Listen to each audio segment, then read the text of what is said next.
Hi, everyone. Alan Childs here, Chief of Police for the town, and we are 10-8 and in service, which means we're here to make people's lives better.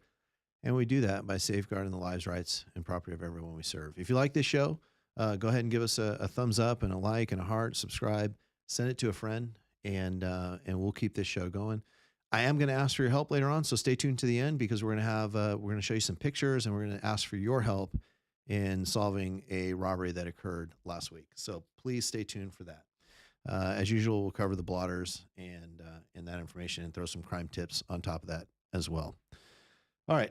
This is a live show. So if you have a question, go ahead and throw your question in the chat and I'll do my best to answer live during the show. And what I can't answer during the show, I'll make sure to get later on in the chat.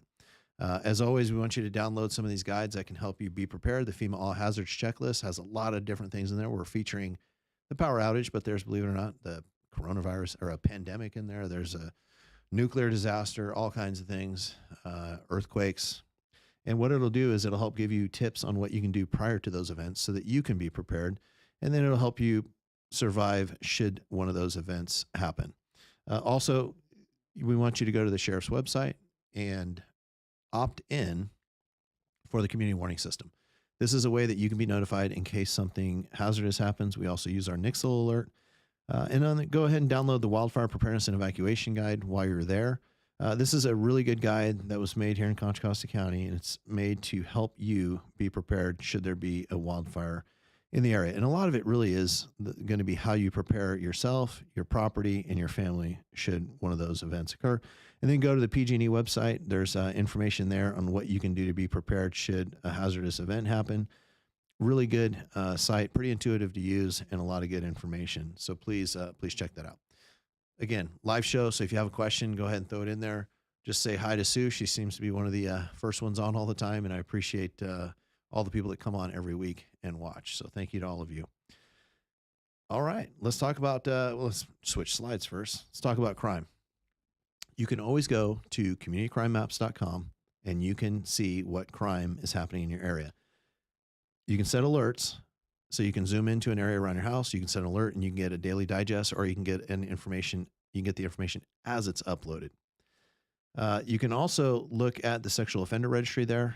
The only thing that we usually don't put out is information on, and I know it's listed there, but information on sexual offenses.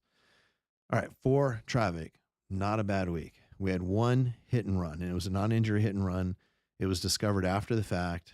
And it was a hit and run of a stop sign, I put stop sign, but it's a sign near West Prospect and Hearts, and that's in the middle of downtown there. We know there's not a stop sign there, but it is there was a sign there that was hit. On to crime, unfortunately, a lot more crime than there was collisions.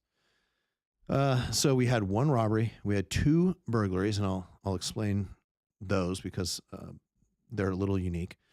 We had 5 thefts and 2 vehicle thefts. On November 6th, we had a vehicle that was stolen from the 100 block of Gate Tree Court, and it was actually recovered right around the corner. So when we recover vehicles, and we did it for the second stolen vehicle as well, when we're able to recover them, we're going to process that whole car for DNA, and then we're going to send it off to the lab and see if we can get results. And oftentimes we do get hits back that help us identify suspects. So we're very diligent on that end. On the 7th, there were theft of goods from Marshalls. This one is one of the 2 burglaries. And this is where people entered, and the officer investigating it determined that the people entered with the intent to commit the theft, therefore making the theft a burglary. On the 8th, we had another vehicle that was stolen from Lodge Hill Court, and it was actually recovered in Oakland. We had it towed to the police department, and that's where we processed it for DNA and other relevant evidence. On the 9th, we had theft of property from a locked car on 700 block of San Ramon Valley Boulevard. On the 9th, we had theft of property from a locked vehicle on Bridgewater. On the 9th, we had another theft, and this was a check from a mailbox on Wood Valley Place. On the 9th, we had theft of property from Costco. And again, this is one where our officer that was on scene was able to determine that the people went into Costco with the intent of committing a theft, therefore making the entry into the building, Costco, a burglary. On the 10th, this is when we had the armed robbery, and I'll cover that in a little bit more detail later, but we had an armed robbery at the Chevron station at Crow Canyon Road. And then on the 10th, we also had a theft of merchandise from CVS on San Ramon Valley Boulevard. And on the 11th, we had a theft of property from a home on Fish Creek Place. So The theft of property from a home, a lot of times people ask, why isn't that a burglary? It's entering a home. Sometimes if there are circumstances that may show that it could have happened without the intent prior to entry. In other words, if there were workers in the home and it was a crime of opportunity, then the idea for the theft occurred after the entry into the home, not making it a burglary. It's still a theft. It's still something we investigate, and we put detectives on those cases as well. On the theft of the locked vehicles, and before I give these crime safety tips, I always want to say this. We as a community should be able to leave our wallet on our front seat. We should be able to leave our purse on our front seat, our backpack on our front seat. We should be able to leave whatever we want out and trust that it will be there when we get back. So I'm saying that because my goal is to simply provide tips based on the crime that we're seeing. In no way is this meant to shame our victims, because we should be able to act in a way that is free from being a victim of thieves. So on the property in the cars, what we see when we look at, and we get this information from you, from your video, what we see when we examine these videos is we'll actually see people go up, and at night we'll see them look into cars, and if they see a bag, if they see anything that may contain value, they'll pull it out. And it could be a dirty gym bag, it could be a bag with computer equipment in it. We've seen in some of our pickup trucks where there have been $80,000 or $100,000 worth of like high-end construction equipment stolen. And so to the thief, they don't know until they look in and see. So if there's a bag or a Pelican case or something that may have items of value in it, they're going to jump in and see if they can't find what is there. So our advice is, please don't leave anything ever in plain sight. And I always give myself as the example. You might see me maybe tomorrow night stopping by Lunardi's, maybe to get some steaks or something. I'm always the guy. I'm wearing my backpack as I'm going through the store because I don't want my iPad being stolen. Even if my backpack was just full of my gym clothes from earlier today, I'm not going to take it and leave it in the car because they're going to bust my window, see it's my dirty gym clothes, and now I'm out a busted window. So we don't want to do that either. The theft of mail, we don't get that as often as we did. It seemed like a few years back we were getting that a lot. This one was unique in that they actually left some mail and took a portion of the mail. So they actually opened it up and took the check from inside and fled. Now, on that, our recommendation, and I'll be honest, I do not follow this one, but our recommendation is to get a locking mailbox. Make sure the mailbox is big enough to where you can get maybe small packages and letters and all that, and it'll store that. But if it's lockable, it's likely that they won't open it. They'll go to the next one and they'll do that, but they will not take your mail. It's very rare that we get thieves that enter locked mailboxes. In fact, the only time we see that is in multi-family dwellings where there's a bank of mailboxes, and typically they'll bust the back off those and then take everyone's mail all at once, because for a little bit of time they can get a lot of mail. But when it's individual mailboxes, if it's a locking mailbox, it's very, very, in fact, I'm going to say I've never actually seen it in town. Not saying it hasn't happened. One of you may have been a victim, and you can correct me here in the chat, but I have not seen that. And I've only seen it from mailboxes that are unlocked. All right, let's look at the arrest log, and then we'll get to the armed robbery, which I'm going to ask for your help, so please stay tuned for that. But let's take a look at what your officers were doing on the arrest front. On the 8th, officers arrested a woman for attempting to pass a forged check at Wells Fargo Bank, and that's on San Ramon Valley Boulevard. Now, this one, really kudos belongs to the bank for quickly identifying it, calling the police right away, getting us down there, and letting our officers do what we do, which is to investigate it. But it was reported in a very timely fashion, and they gave great descriptions. So it was very easy for us to do the follow-up on that. I don't know what the typo is there. But on the 9th, we arrested a woman for DUI on Greenbrook Drive and Merrily Place. DUI is when someone is driving under the influence of either drugs or alcohol. On the 10th, we arrested a woman for 2 warrants, and she was on the 100 block of Paraiso Drive. The warrants were local warrants out of Contra, Costa County. On the 10th, we arrested a man for DUI on Sunshine Circle and Daisyfield Drive. And then on the 11th, and this is a little unique, we arrested a juvenile for felony DUI. And felony DUI is when you're driving a car under the influence of alcohol or drugs, you cause an accident, and that accident results in an injury to someone other than the impaired driver.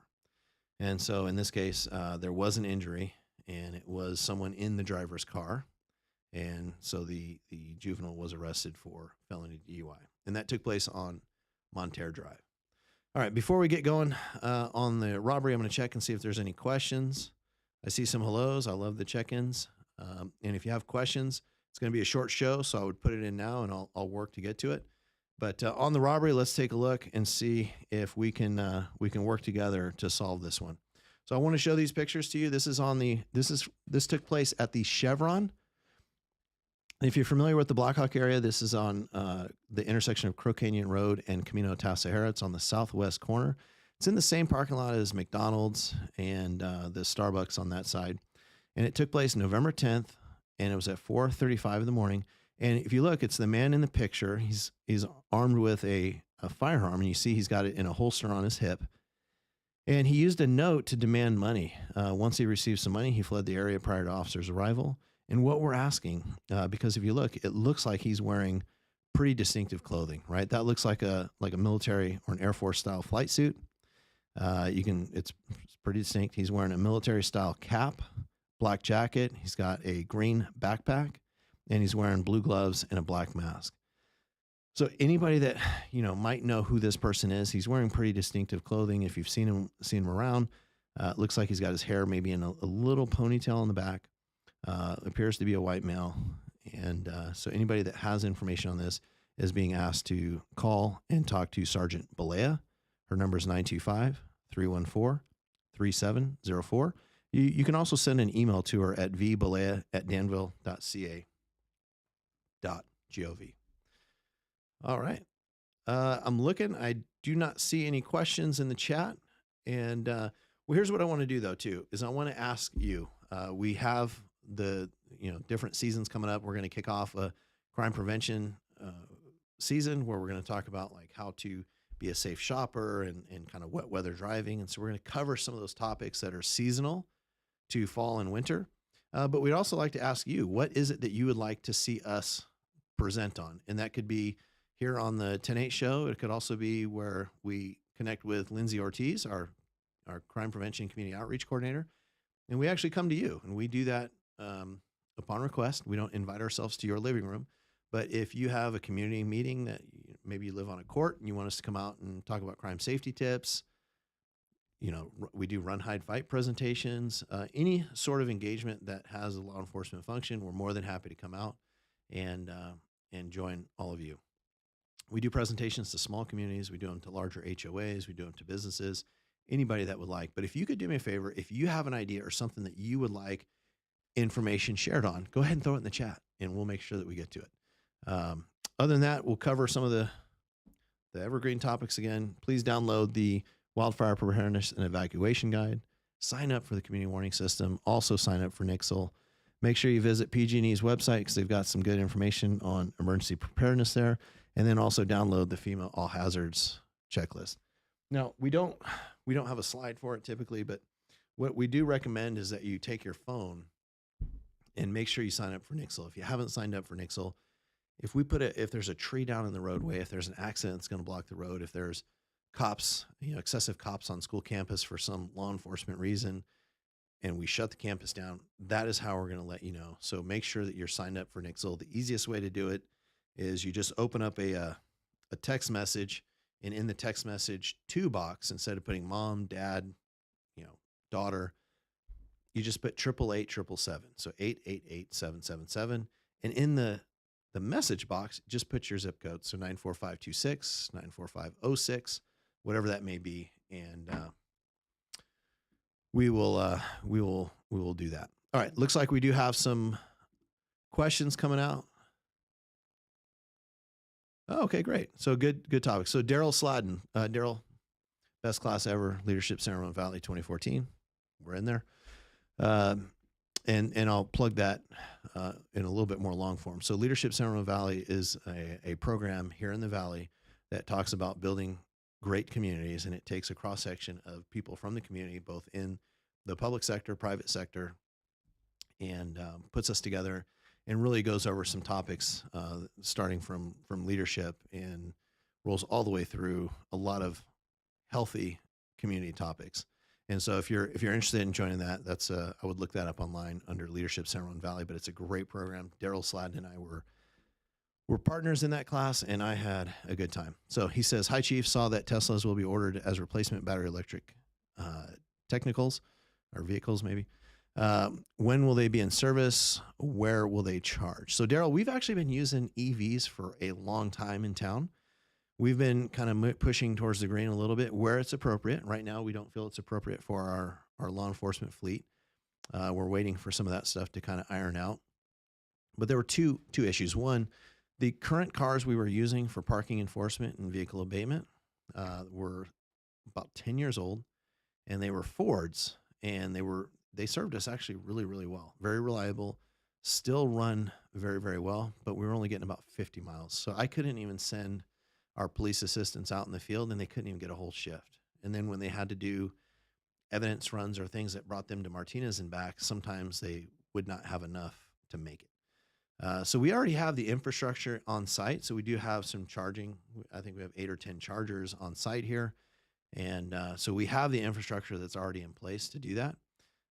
And we saw the Teslas as an opportunity to use vehicles that would, one, serve a greater purpose. Our old Fords wouldn't actually tow the signs. So we purchased 2 additional. So now we have 4 of those larger speed signs. And so now with the Teslas, we can actually tow them into position instead of having to swap and get a patrol car or some other vehicle to tow them. So our staff will be equipped with a vehicle that will actually function as they need them to function. And then the side benefit is there have been times with, supply chain issues and such that we were not able to get patrol cars. So the black and white cars. So when you call 911, those are the cars that would come out and provide service. I think it was about 2 years ago, we were down to about 50% of our fleet.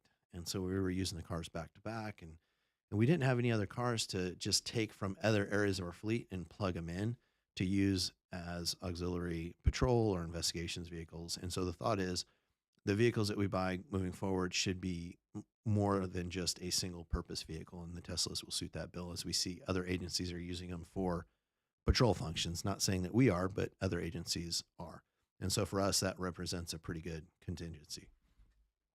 So Beverly says, would love to hear about the First Amendment audits that took place at San Ramon Valley Unified School District campuses, legality, and what to do. So Beverly, it's a great question. You see those all over, and the people conducting the audits are simply just people like you and I. And what they do is they have YouTube channels, and what they're trying to do is generate clicks and revenue for their channel. And just getting, a few thousand views or tens of thousands of views and some clicks can generate a fairly substantial amount of revenue on a person's page. What they do is they go into areas that are open to the public.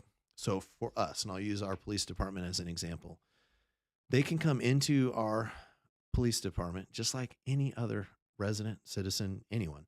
There are areas that are open to the public. And for us, that's our lobby area. There's no restrictions to that. They can simply go like anyone else and seek out services. What they'll do is they'll go in with cameras and they'll ask questions. And for us, what we do is we just provide them service as we would any other resident. And so from the legality standpoint, it's no different, Beverly, than if you were to walk in our office and say, what is it that you do here at the police department? And for us, what's your name and badge number? That's something that per our policy and the law, we respond with and simply give our name and badge number. In other areas, so at campuses, and here's an interesting distinction.